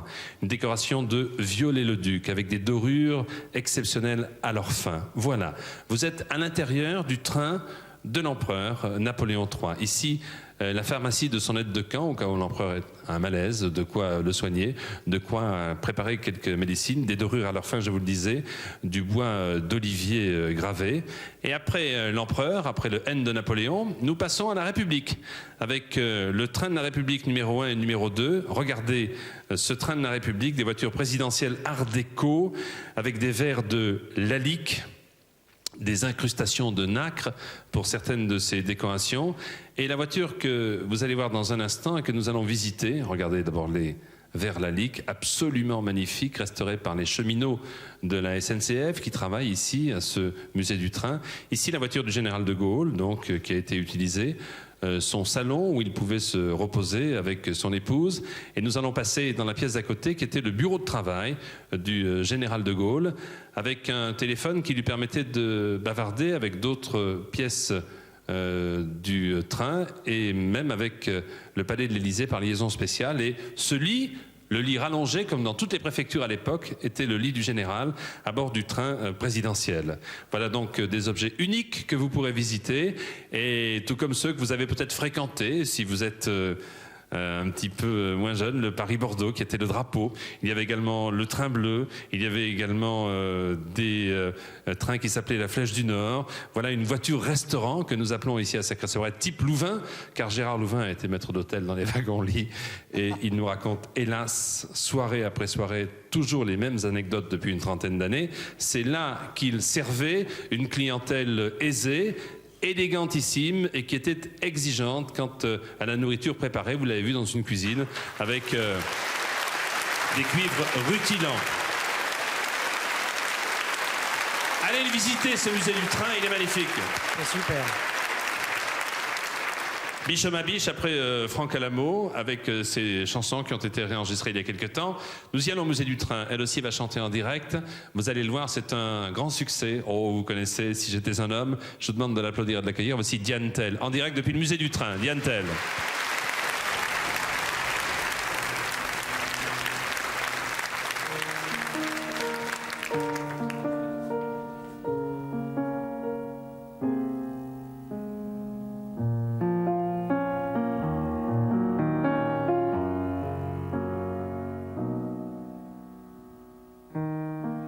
Moi, si j'étais un homme, je serais capitaine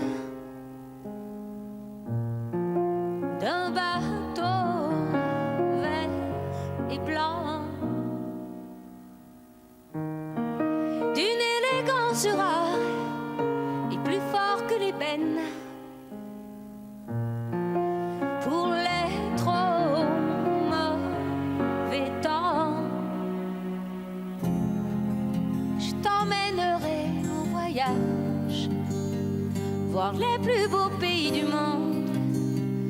Nous ferions l'amour sur la plage, en savourant chaque seconde.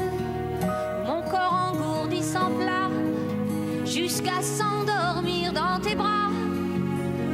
Je suis femme, et quand on est femme, on ne dit pas ces choses-là. Je t'offrirai de beaux bijoux et des fleurs pour ton appartement, des parfums à vous rendre fou, et juste à côté de Milan, dans une ville qu'on appelle Bergame, je te ferai construire une villa. Je suis femme, et quand on est femme, on n'achète pas ces choses-là. Il faut dire, les temps ont changé. De nos jours, c'est chacun pour soi. Ces histoires d'amour démodé n'arrivent qu'au cinéma. On devient économe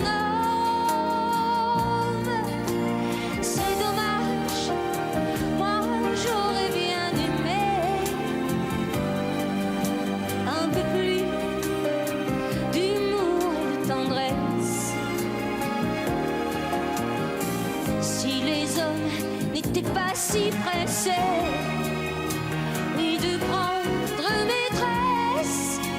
Oh, si j'étais un homme.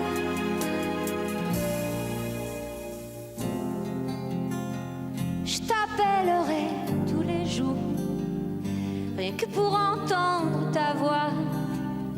Je t'appellerai mon amour, insisterai pour qu'on se voie. Je t'inventerai un programme à l'allure d'un soir de gala. Je suis femme et quand on est femme, ces choses-là ne se font pas.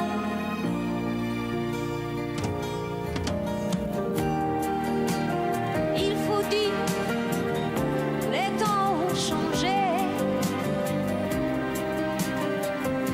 De nos jours, c'est chacun pour soi.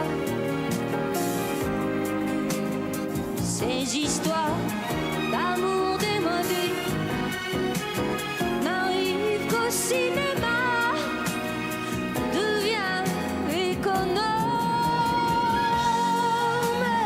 C'est dommage, moi j'aurais bien aimé, oui, un peu plus d'humour et de tendresse. Si les hommes n'étaient pas si pressés, oui, de prendre maîtresse. Si j'étais un homme, je serais romantique.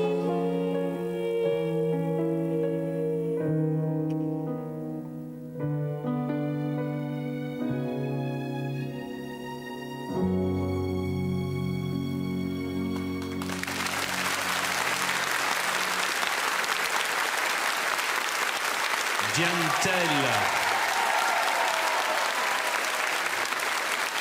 Si j'étais un homme. Allez Didier, en voiture. On arrive, Jean-Pierre. On avait plein de choses à se dire. Venez vite nous rejoindre. On arrive. Allez, Elle est moins Didier. rapide, la mienne. Allez, dépêchez-vous. Et oui, Sophie. et voilà, bonsoir. Attention au poteau, hein. Oui, attention. Sophie, attention. Et voilà, nous y sommes. Vous êtes beaux comme des jeunes mariés. Des C'est jeunes ce qu'on se mariés, disait, regardez. deux jeunes mariés. Comment allez-vous, Didier? Formidablement bien avec Sophie. Nous sommes gouvernés tous les deux par Vénus, la planète de l'amour. Oula. C'est vous dire. Je vous ai pas souhaité une bonne année à toutes et à tous, en fait. Bonne année. Est-ce que l'année sera bonne? On commence par quel signe? On va commencer avec le signe de Sophie, si vous voulez bien. Sophie qui est Balance. Oui. Alors, les natifs de la Balance, Sophie, cette semaine, c'est une semaine un petit peu de doute et d'indécision. C'est vrai que les natifs de la Balance sortent un petit peu des influences difficiles de 93. Donc, ça peut créer des petits conflits, des petites tensions, Sophie, au travail, mais rien de méchant, parce que les astres ont bien fait les choses pour les natifs de la Balance. Des câlins, du réconfort. Et... Moi j'adore les câlins, ça Et tombe voilà. bien. Ça tombe bien. Reste Et à du savoir bien- avec qui on les fait, c'est toujours pareil. Et à qui vous les faites alors? Toujours le même. D'accord, oui. Et il est lion en plus. Et voilà, donc du réconfort en amour pour les natifs de la Balance sur le plan affectif. On va passer à Nathalie. Nathalie. Vous êtes de Moi quel j'aime signe, bien les Nathalie? câlins aussi. Hein. Vous êtes de quel signe, Euh, Nathalie? Oh, mais vous inquiétez pas, Nathalie. Scorpion, Nathalie, attention. Scorpion ascendant Balance, je crois. Et c'est vrai que les scorpions, cette semaine, il n'y a que l'amour qui vous intéresse. Résultat. Nathalie, vous allez en oublier tous les impératifs de votre travail. Cela va créer quelques conflits avec vos supérieurs ou vos collaborateurs. Sortez vos griffes. Mais au moins, vous en aurez bien profité, même s'il y a quelques conséquences. On reprend le zodiaque dans l'ordre. Bélier. Jean-Pierre, les béliers. Bélier, c'est une excellente semaine sur le plan professionnel.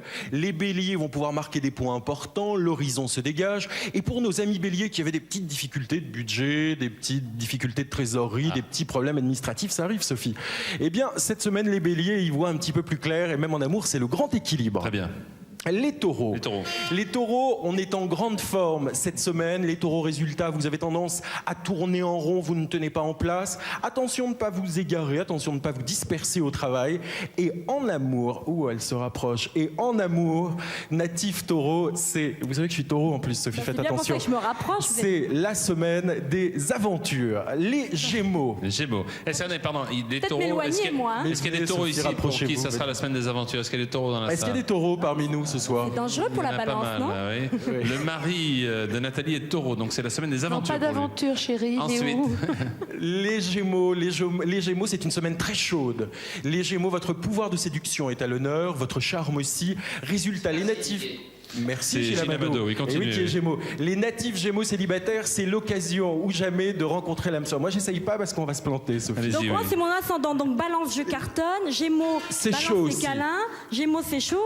Les cancers, Jean-Pierre, on passe au cancer. Allez-y, cancer, Les cancers, excellente semaine pour nos amis cancers sur le plan professionnel. Vous êtes méthodique, organisé, bien dans votre peau. Résultat, vous pouvez marquer des points importants. L'horizon se dégage. Et puis nos amis cancers, cette semaine, eh bien, vous allez pouvoir avoir un charme et du romantisme beaucoup plus que d'ordinaire. Allez-y, avancez Didier, roulez un peu, ça va nous faire... Ensuite, après les Les cancers. lions, Sophie, vous risquez tout. Hein. Les lions, Les cette lions, j'aime semaine, bien, moi, les lions. vous allez travailler beaucoup, vous allez donner, poussez-vous s'il vous plaît, vous allez donner le meilleur de vous-même au travail. Oui. Attention, il y a des risques d'épuisement, votre vitalité peut vous jouer des tours, natif des lions cette semaine, mais en amour, vous trouverez tout le réconfort souhaité. Ah, tu entends chérie? Ensuite, après les On lions. passe au natif de la Vierge. Gérard Louvain est vierge. Bonne année, Gérard Louvain. Et il y a beaucoup de vierges chez Glem. Eh bien, les vierges, vous allez voir cette semaine de la joie, des bonnes nouvelles en amour. Sophie, c'est chaud pour les Il va se vierges. payer de poteau, Chaud c'est pour les... sûr. Bah tant mieux, hein, tant mieux Tournez pour le Gérard. volant, Sophie, faites quelque chose. Après Au les moins, vierges. aidez-moi. Je fais. Les vierges, donc semaine excellente sur le plan affectif. Les balances, on les a vus, les scorpions aussi. Sagittaire, on passe à vous, Jean-Pierre. Jean-Pierre, oui. Alors, Jean-Pierre, cette semaine, vous allez être difficile à vivre. Bon. Vous allez être capricieux, mystérieux, nonchalant. Il s'en Alors- fiche, il part en vacances demain. Bah oui, alors, je de plains toute sa façon. femme. Je Alors, plains sa femme pendant 8 jours. Ça arrive de temps Parce en temps. que Sagittaire, vous serez difficile, donc il faudra arrondir les angles avec vous. Alors essayez de vous faire pardonner, faites un petit peu votre mea culpa.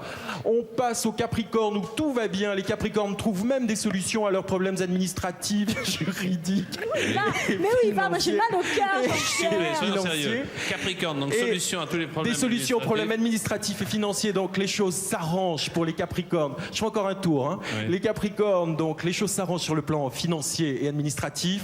On termine avec les Verseaux qui sont les moins gâtés cette semaine, les moins gâtés de l'année 94. Des oppositions, des retards, des contraintes. Donc il faut penser à vous organiser sur le plan professionnel. Quant à nos amis poissons, les poissons sont bien cette semaine parce qu'ils travaillent beaucoup et on attend beaucoup d'eux sur le plan professionnel. Les poissons, pour une fois, pensez à vous, pensez surtout à votre santé. C'est une façon positive de commencer cette nouvelle année 94. Voilà, Jean-Pierre. Et félicitations Didier Derlich. Et je sais que la semaine prochaine, vous passez votre permis. Nous sommes très très contents. Et on Celle m'a de- volé ma voiture ce matin, donc si quelqu'un pouvait m'aider, on sait jamais, Jean-Pierre. Didier Derlich que vous retrouverez demain après-midi sur RTL et demain matin également. 20 chansons d'or, plus une, 20 succès, Fille du vent, Élise, etc., etc. Ce soir, il a décidé de chanter pour nous et pour vous Lady Lay. Voici Pierre Groscola en direct ici depuis le musée de l'automobile, collection Schlumpf à Mulhouse. Pierre Groscola. Lady, lady, lay, lady, lady, lady, lay. Lady, lady, lady, lay. Je vous revois me sourire. Lady, lady, lay, lady, lady, lady, lay. Lady, lady, lady, lay. Vous, mon plus beau souvenir. Moi, 15 ans, vous presque une femme déjà. Et pourtant, combien de fois, souvent j'ai rêvé de vous embrasser. Au printemps, dans la lumière on courait, puis dans l'herbe on s'allongeait. Votre cœur enfin battait près du mien et j'étais si bien. Lady, lady, lay, lady, lady, lady, lay. Lady, lady, lady, lay.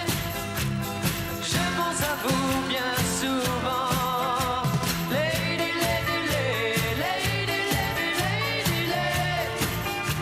Lady, lady, lady, lay.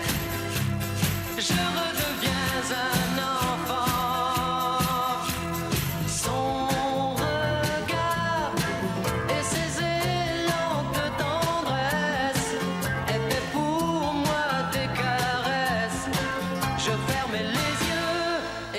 j'étais heureux. J'ai cherché depuis ce temps-là sans cesse un autre amour de jeunesse, mais aucun jamais n'a su remplacer Lady, Lady,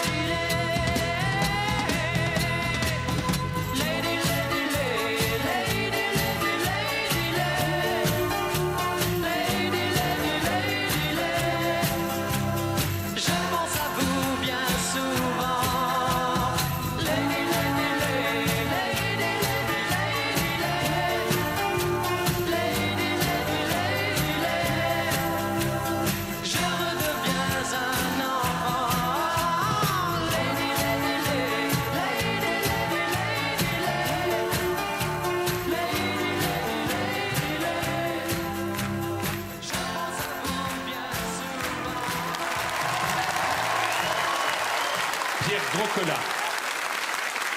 Lady, venez avec moi. Venez avec moi. Avant de marquer la deuxième pause, je vais vous présenter une voiture dont vous avez tous et toutes entendu parler. Voici un taxi de la Marne. Un de ces taxis de la Marne qui avait été réquisitionné par l'armée pour acheminer la troupe jusqu'à Verdun. Alors on appelait ça un autoplace. C'était un taxi de la Marne de la compagnie G7 avec le compteur qui est là. Et sachez que chaque chauffeur a été dédommagé puisque chaque chauffeur a reçu pour cette course à peu près 600 francs de 1994. Donc vous voyez que les taxis ont été payés, mais ils ont rendu un grand et fier service à la France. Dans quelques instants, suite de Sacrée Soirée après une pause, avec d'autres chansons, avec Nathalie qui sera de retour, avec Sophie également qui sera à mes côtés, et puis votre date de naissance. A tout de suite, depuis Mulhouse.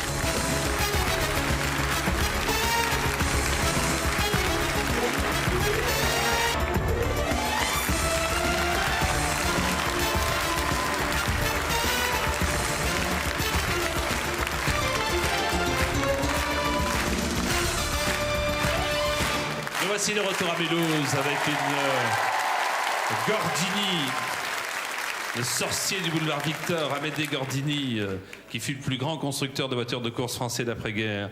Et ce musée présente ici à Mulhouse la plus grande collection du monde de cette marque.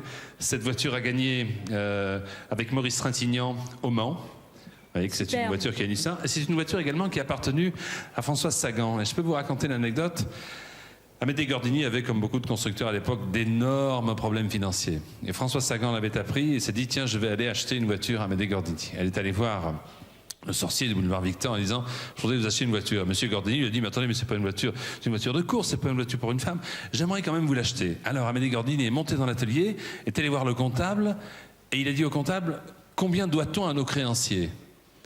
Et le comptable lui a dit, écoutez, monsieur Gordini, avec la paye du mois de mai, on doit 400 000 francs. Wow. Et Amédée Gordini a croisé les doigts, les a mis derrière le dos, est allé voir François Sagan et il lui a dit la voiture vaut 400 000 francs. Et elle est partie avec en signant un chèque de 400 000 francs. Les problèmes ont été réglés. C'est tout aussi simple. Hein. Mais seulement la voiture, c'est seulement pour une personne. Non, on peut enlever là ici une sorte de hardtop, on pourrait faire deux. La tôle, le hardtop, comment vous dites? Est-ce que les artistes se sont toujours et de tout temps intéressés aux voitures? Absolument, Sophie? mais d'ailleurs peut-être que cette histoire que vous racontiez datait des années 65, je ne sais pas. Là vous passiez des folles nuits au Golfe Drouot, peut-être Jean-Pierre Foucault? J'étais beaucoup trop jeune en 65, je ne pouvais pas déjà passer des folles nuits au Golfe Drouot, oui. Donc vous dansiez le twist? Je dansais le twist comme tout le monde, entendu en 65, oui. Par exemple, si je vous invite à danser le twist là tout de suite maintenant, vous le faites avec moi, bien sûr. Évidemment, et je me tords la colonne vertébrale, je coince une lombaire et une sacrée. On y va. Allez, on se refuse. Oui, n'hésitez pas. Faut encourager Jean-Pierre. Et puis allez où là, possible. Allez où là, impossible. Il paraît que vous êtes formidable, vous excellez en la matière. Montrez-nous un petit peu, mesdames, messieurs. Sophie Favier, que vous applaudissez avec un hula hop. Allez-y, montrez-nous ce que ça donnait. Mettez-vous là devant, mettez-vous là devant. Donnez-moi votre micro. Attention, on tape dans les mains. 1, 2, 3. Mais non, un autre. Est-ce que le verre va vous porter chance? Est-ce que le verre va vous porter chance? Allez-y. Attention maintenant avec le verre. 1, 2. Pourtant, il y a de quoi coincer. Non, le rouge. Si, le rouge, le dernier, c'est le rouge. Non, c'est pas moi, c'est pas moi. Moi, vous savez, comme j'étais... Non, je ne savais pas me servir de hula, j'adorais faire ça pour qu'il puisse revenir ensuite. Regardez. Alors, les stars et l'automobile, Sophie. Montrez-nous un petit peu le document que vous avez réalisé avec des documents filmés et puis avec la complicité de PA. Des éditions l'éditeur. EPA, Regardez. absolument, qui nous ont prêté de magnifiques bouquins. Alors là, nous avons François du Jacques Hardy. Dutronc, Françoise Hardy, je ne sais plus, Antoine, Dick Rivers, Sylvie Vartan, Claude François, qui était un très grand collectionneur. Parce que c'est Il vrai arrive chez lui au moulin, là. Absolument. Dans les années 60, évidemment, les artistes s'offrent les plus belles voitures qui soient. Sylvie Vartan. Et alors là, évidemment, les femmes ont une préférence très nette pour les décapotables parce que ça donne ses côtés et les cheveux au vent. Une On se prend Alpha pour avec Grace Sylvie, Kelly. oui. On se prend pour Grace Kelly. Vartan adorait les voitures, je crois. Hein. Johnny Hallyday. Johnny qui courait à l'époque. Sur une Mustang, regardez, de l'écurie Ford France. Claude Nougaro. Avec une jeune femme à ses côtés. Ouais. Elle est au volant d'un coup d'un Je seul. sais pas ce qu'il fait, mais ça a l'air de marcher. Hein. Elle est heureuse, cette petite jeune femme. Bardot, sublimissime. Bardot, quelle classe, vous trouvez pas? Ah oui. La voiture est pas mal aussi, il faut bien le reconnaître. Hein. Oui. Attention, on entre, clac, clac. Christophe, grand collectionneur. Christophe, collectionneur et amateur de voitures rouges comme celle qu'on a vue avec Michel Leb. Et là, il s'agit d'une voiture un petit peu différente. Et puis notre petite Sheila nationale. Avec une Morgane plus 4, roue à fil, magnifique. Magnifique, oui. La voiture traditionnelle anglaise, une Mustang à nouveau. Vous êtes calé, Jean-Pierre. Moi, vous me j'aime bien les voitures. vous me bluffez. Oui. Ouais. Et les Charlots. Qui ont choisi la plus petite des triomphes pour entrer au grand complet. Ouais. Enfin là, tout ça pour dire qu'évidemment c'était la grande époque, la folie des voitures et les Beatles précisément, qui étaient dingues de voitures, qui avaient d'ailleurs à l'époque scandalisé, je crois, ils avaient repeint une Rolls-Royce. Psychédélique. Couleur, oui, Psychédélique. psychédélique, ça avait fait fureur en Angleterre et horrifié toute la population. La triomphérale de Descharlot. J'ai essayé tout à l'heure désespérément de vous montrer ces deux ouvrages magnifiques. Regardez, Cabriolet. Vraiment magnifique, on a parlé de... Voilà pour on a vous, montré des tenez. images, mais voilà de très très beaux ouvrages où on voit des photos absolument sublimissimes de véhicules. Et là on parle de la femme. On parle de la femme et de l'art et de l'automobile. Je voudrais maintenant vous inviter à écouter une chanson et remercier son interprète qui a accepté de venir chanter un de ses grands succès, mais une chanson qui a déjà quelques années, plutôt que de venir chanter un extrait de son nouvel album. Il arrive d'un long voyage, il est en plein décalage horaire, avec à l'époque un triomphe, vous vous souvenez de cela, on va pas dire le nombre d'années, le triomphe de la comédie musicale R. Une carrière s'est amorcée grâce à cette chanson que voici en 1971, Il. Voici Gérard Lenormand, Il. En direct, bien sûr.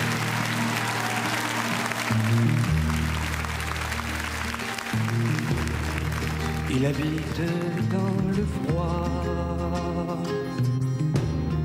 Il n'a plus ni père ni mère. Il habite dans les bois. Il ne connaît que l'hiver.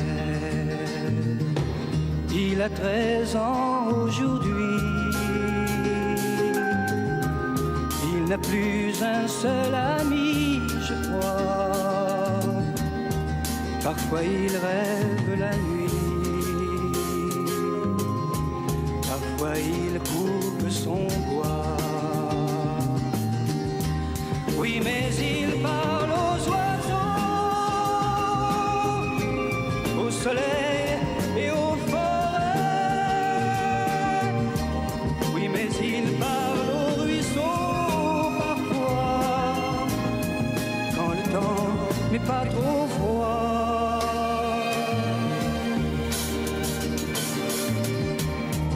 Il ne lit pas les journaux.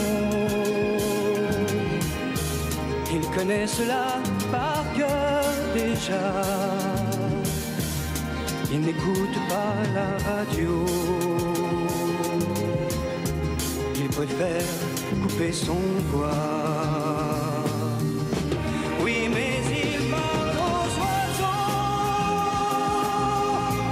au soleil et aux forêts.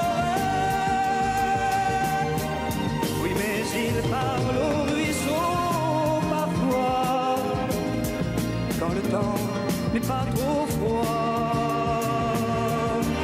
Oui, mais il parle aux oiseaux, au soleil et aux forêts. Oui, mais il parle aux ruisseaux parfois, quand le temps mais pas trop froid.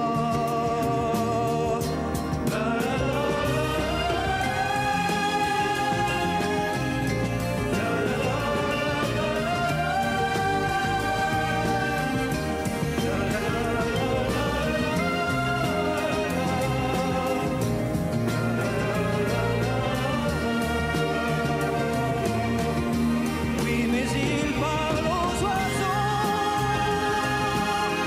au soleil et aux forêts.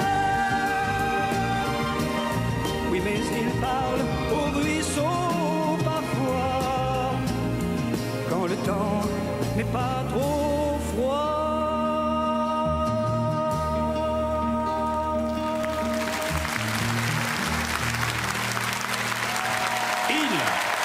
Merci beaucoup Gérard.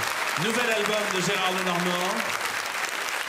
Et premier grand succès qu'il a tenu à venir nous interpréter à notre demande. Je suis dans la voiture de Rudolf Valentino. Bonsoir Laurence, comment allez-vous? Bonsoir Jean-Pierre, je vais très très bien. C'est une Avez-vous Lisetta vu mes Fracchini. chaussettes? Si vous voulez une ligne de montrez-nous- départ montrez-nous pour la les collection de voitures, vous pouvez aller jusqu'au 1, mais je ne montrerai pas plus haut. Absolument superbe. Et qu'est-ce que c'est comme tenue, celle que vous arborez? Une tenue Castelbajac, tout droite, comme les lignes de l'autoroute. Comme des lignes de l'autoroute. Exactement. Est-ce que vous nous proposez... Je viens vous rejoindre quand Entrez même. donc, Hein on va aller faire un petit Écoutez, tour. si vous voulez bien. Ça, c'est une de voiture moi. italienne Moi, je trouve que qui c'est vient sympa. de Milan.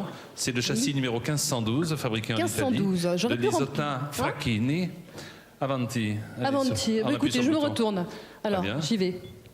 Avec une capuche. Attention, c'est parti. Bonne année, Jean-Pierre. Bonne année, Laurent. Vous m'avez même pas fait un bisou. Bah, Allez. Oh, puis ce sera vraiment la première fois dans une voiture comme ça. Attendez. Voilà. Oh, super. Bonne année à tous. Imaginez que Rudolf Valentino est au volant. C'est le 5 pour l'instant. Attention, si vous êtes né un 5, c'est peut-être bien parti. Un 5 après. Quel suspense. Un 5 février. 5 février. Dans les années 50. Attention, quelle année? C'est le Laurent. dernier suspense de la soirée, le 5 février 1951. Vous appelez très vite au 49 99 66 66, précédé du 16 1, si vous n'habitez pas à Paris. Et j'offre bien évidemment, comme d'habitude, 100 000 francs. Mais que c'est gentil. Sur votre fortune personnelle, on est bien d'accord. hein, Tout ma à chère fait, Laurence. bien sûr. Je voudrais qu'on remercie Patrick Garnier, qui est l'adjoint de Jean-Claude Denner-Messi et qui bouge avec toute son équipe, toutes les voitures. Et c'est un travail fou qu'on lui demande de faire. Merci beaucoup, Patrick Garnier, ici au musée d'automobile. Grâce à vous, les voitures bougent, partent, arrivent, repartent, viennent. Nous sommes en 1981, retour au musée du chemin de fer, avec un succès entré dans nos mémoires, extrait d'une compilation toute récente qui vient de sortir, qui sort d'ailleurs aujourd'hui. La chanson s'appelle Santa Monica, vous vous souvenez de ce succès? Il est interprété par Alain Turban. Santa Monica, Alain Turban.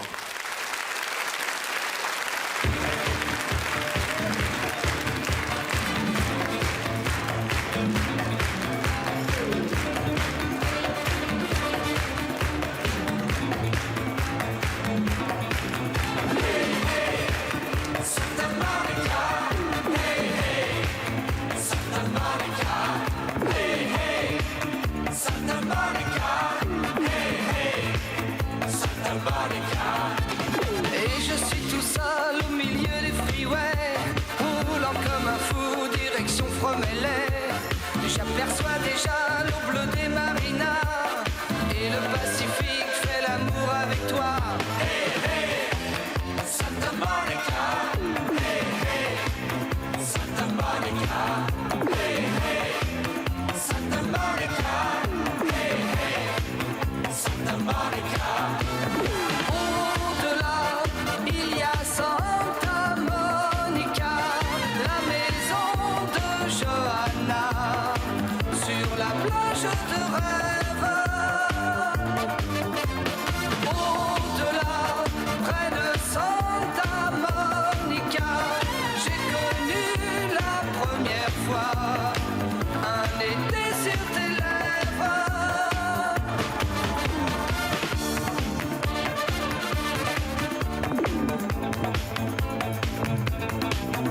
Hey hey. Santa Monica, hey hey. Santa Monica, hey hey. Santa Monica, hey hey. Santa Monica. J'ai croisé les feux des camions du Mexique, imploré les dieux pour arriver plus vite. le jour apparaît tout là-bas. Mon Eldorado, c'est de vivre avec toi. Hey, hey, Santa Monica. Hey, hey, Santa Monica. Hey, hey, Santa Monica. Hey, hey, Santa Monica. Au-delà, il y a Santa Monica, la maison de Johanna, sur la plage de rêve. Au-delà, près de Santa Monica, j'ai connu la première fois un été sur tes lèvres.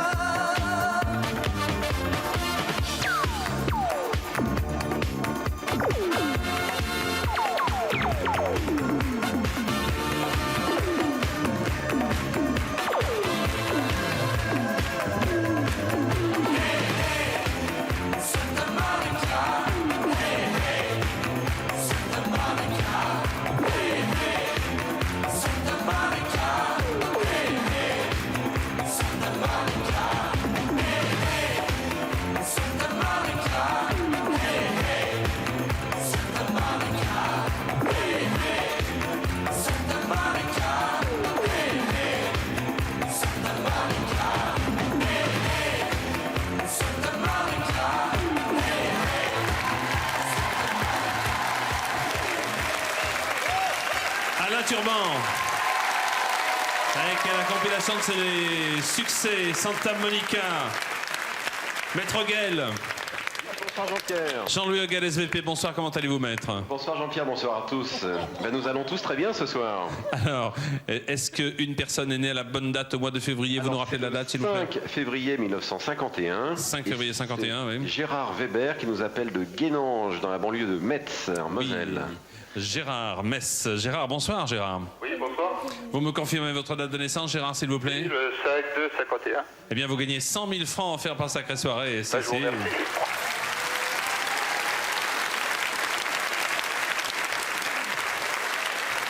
100 000 francs que vous recevrez très bientôt. Qu'est-ce que vous faites de beau dans la vie? Eh ben, je travaille et puis voilà. Bon, mais écoutez, je vous remercie pour toutes ces précisions. Qu'est-ce que c'est comme travail, dites-moi? Je fais agent de maîtrise et puis je fais des postes. Alors, très bien. Je fais de l'acier. Vous allez recevoir très vite ces 100 000 francs. Nous allons, à votre santé, et puis on vous souhaite un bon appétit à toutes et à tous, puisque l'Épiphanie est encore proche, remercier la Confédération nationale des pâtissiers de France qui nous a fait cette énorme galette des rois. Je voudrais remercier Mulhouse et ses musées de nous avoir reçus en direct ce soir. Si j'ai un vœu à formuler au seuil de cette nouvelle année, c'est de vous inviter à venir ici, visiter tous ces musées et visiter cette ville superbe qui nous accueille depuis 48 heures. Je voudrais également vous dire que nous sommes ravis d'avoir fêté avec vous ici à Mulhouse l'émission numéro 249 de Sacrée Soirée.